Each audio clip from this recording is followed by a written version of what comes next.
দীঘার জগন্নাথ ধামে যাবার পথে মর্মান্তিক পথ দুর্ঘটনায় আহত একজন উপপ্রধান সহ মোট ৭ জন তৃণমূল কর্মী। প্রবল ঝড়ে জয়পুর জঙ্গলে গাড়ির ওপর গাছ পড়ে দুর্ঘটনার কবলে।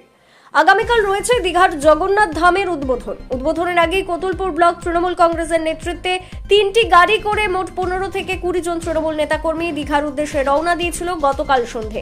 বাড়ি থেকে বেরিয়ে জয়পুর জঙ্গলে ঢোকার পরেই শুরু হয় তুমুল ঝড় বৃষ্টি। ব্লক সভাপতি ও আরেকটি গাড়ি পেরিয়ে গেলেও মদনমোহনপুর গ্রাম পঞ্চায়েতের উপপ্রধান সহ ৭ তৃণমূল কর্মী ছিল পেছনের গাড়িতে। আচমকাই ঝড়ের দাপটে জয়পুর জঙ্গল থেকে একটি গাছ ভেঙে পড়ে ওই গাড়িতে। ঘটনায় গাড়িটি নিয়ন্ত্রণ হারিয়ে উল্টে যায়, জঙ্গলের ভেতর দুমড়ে মুচড়ে যায় গাড়িটি। গুরুতর আহত হয় গাড়ির ভেতরে থাকা উপপ্রধান সহ ৭ তৃণমূল কর্মী। তড়িঘড়ি তাদের উদ্ধার করে নিয়ে আসা হয় বিষ্ণুপুর সুপার স্পেশালিটি হাসপাতালে। বর্তমানে সেখানেই চিকিৎসাধীন আহত তৃণমূলের নেতাকর্মীরা। বর্তমানে তাদের প্রত্যেকের অবস্থা স্থিতিশীল, তবে একজনের পা ভেঙেছে, কারো কোমরে আঘাত, কারোর মাথায় আঘাত রয়েছে।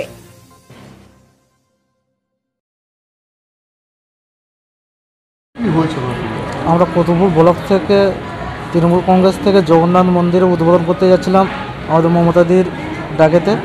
তো আমরা রাত্রিতেই রওনা দিয়েছিলাম এবং ছোটো গাড়ি ঢুকবে না বলে দীঘাতে। তো হঠাৎ করে ঝড় বৃষ্টি হয় এবং আমাদের 3টে গাড়ি ছিল, সবাই মিলে যাচ্ছিলাম।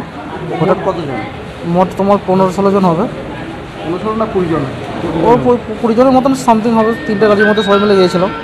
দিয়ে একটা গাড়ি ওভারটেক করার সময় আচমকা মানে গাছ চলে আসে এবং গাড়িটা ঝড়ে গাছ পড়ে। হ্যাঁ, দিয়ে আচমকা গাড়িটা নেমে যায়। তারপর থেকে আমরা কিছু বুঝতে পারিনি, আমাদের পুরো অজ্ঞান অবস্থায় ছিলাম। ওই গাড়িতে কতজন ছিল? আমাদের গাড়িটা 7 জনের মতন ছিল। সবাই আহত? সবাই আহত। তো পদাধিকার কেউ আছে?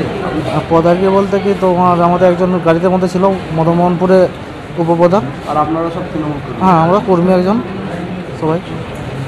এখন কেমন আছে?